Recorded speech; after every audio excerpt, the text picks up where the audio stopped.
Esselamu Aleyküm. Bugün sizinlə ərəb dilində cümlələr paylaşacağım. İnşallah ki, bu cümlələr hər biriniz üçün faydalı olar. Baxaq cümlələrə. Həzihi suratun.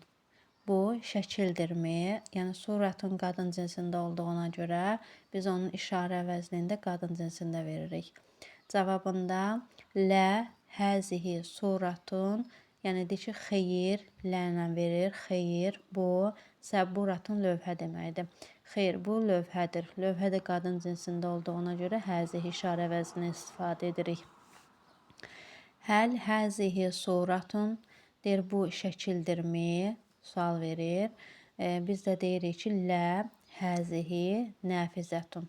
Xeyr, bu pəncərədir. Nəfizətun qadın cinsində olduğuna görə həzihdən istifadə etdi. Yenə də əhəzihi nəfizətun. Nəfizətun, bu pəncərədirmi? Lə həzihi mindadətun. Mindadətun masa deməkdir. Deyir, xeyr, bu masadır.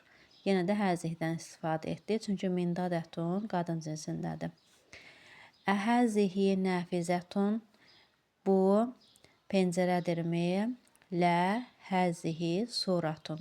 Xeyr, bu şəkildir.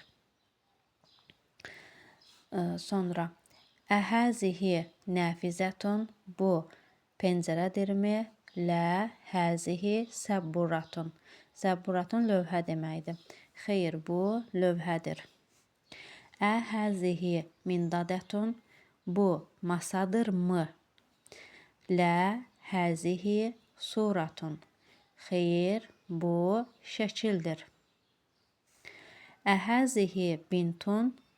Bu qızdırmı? Bintun qız deməkdir. Lə həzihi səburatun. Xeyr, bu lövhədir. Həl həzihi zahratun. Bu güldürmü? Yəni zahratun gül deməkdir. Lə həzihi nəfizətun. Xeyr, bu pəncərədir. Həl həzihi suratun. Bu şəkildirmi? Lə həzihi mədrasətun. Xeyr, bu məktəbdir.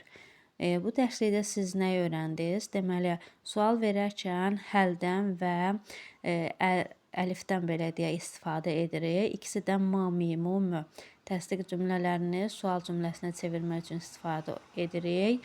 Və burada lə ədatından, yəni inkar ədatından istifadə edərək suallarımıza cavab verdik.